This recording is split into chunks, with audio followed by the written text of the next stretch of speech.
Olá pessoal, tudo bem? Como é que vocês estão? Espero que vocês estejam bem. Hoje nós vamos continuar a leitura do livro O que é Fascismo e Outros Ensaios e vamos para o capítulo seguinte se chama Arthur Koestler. Um fato notável no tocante à literatura inglesa ao longo do século atual é quando ela foi dominada por estrangeiros. Por exemplo, Conrad, Henry James, Shaw, Joyce, Yeats, Pound e Eliot. Ainda assim, se quiser fazer disso uma questão de prestígio nacional e examinar nossas conquistas em vários ramos da literatura, você vai descobrir que a Inglaterra se saiu bem, até chegar ao que podemos ser mais ou menos descritos como escrita política ou panfletária. Refiro-me com isso à classe especial de literatura que surgiu da luta política europeia a partir do advento do fascismo. Sob essa rúbrica, pode-se agrupar romances, autobiografias, livros de reportagem, entre aspas, tratados sociológicos e simples panfletos, todos eles com uma origem em comum e, em grande medida, com a mesma atmosfera emocional. Algumas das figuras mais destacadas nessa escola de escritores são Silone, Mauraux, Salvemini, Burkenau, Victor Serge e o próprio Koestler. Alguns deles são escritores imaginativos, outros não, mas são todos parecidos por tentar escrever história contemporânea, mas uma história não oficial, do tipo que é ignorada pelos livros didáticos e sobre o qual os jornalistas mentem. Todos ainda se assemelham por serem europeus continentais. Pode parecer um exagero, mas não será um grande excesso dizer que, sempre que se publica no país um livro que trata... Pode não será um grande excesso dizer que, sempre que se publica no país um livro que trata do totalitarismo, e ainda vale a pena lê-lo 6 meses após a publicação, trata-se de um livro traduzido de alguma língua estrangeira. Escritores ingleses, na última dúzia de anos, têm despejado uma avalanche de literatura política, mas não produziram quase nada de valor estético, e fizeram igualmente muito pouco de valor histórico. O Clube do Livro de Esquerda, por exemplo, tem funcionado desde 1936.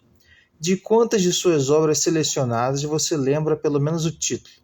Alemanha nazista, Rússia soviética, Espanha, Abissínia, Áustria, Tchecoslováquia, tudo que esses temas e congêneres têm produzido na Inglaterra são evasivos livros de reportagem, panfletos desonestos, nos quais a propaganda é engolida inteira e depois regurgitada, meio digerida, e pouquíssimos guias e livros didáticos confiáveis.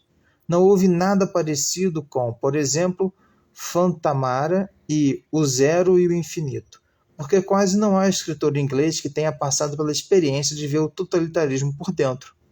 Na Europa, durante a última década e além dela, têm ocorrido coisas à classe média que na Inglaterra não acontecem nem mesmo à classe obreira.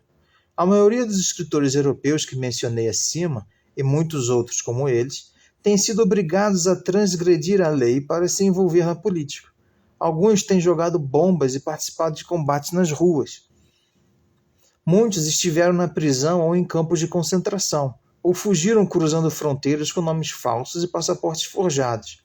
Não dá para imaginar, digamos, o professor Lansky permitindo-se participar de atividades desse tipo. A Inglaterra carece, portanto, do que se poderia chamar de literatura de campo de concentração.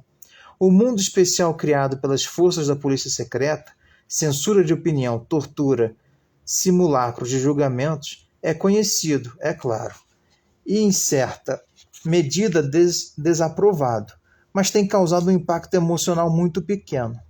Um resultado disso é que na Inglaterra quase não há uma literatura de desilusão quanto à União Soviética.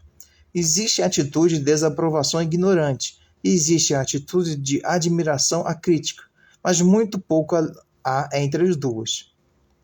A opinião quanto aos julgamentos de sabotagem em Moscou, por exemplo, estava dividida, mas dividida sobretudo quanto aos acusados serem ou não culpados. Poucas pessoas foram capazes de ver que, justificados ou não, os julgamentos foram de um indizível horror.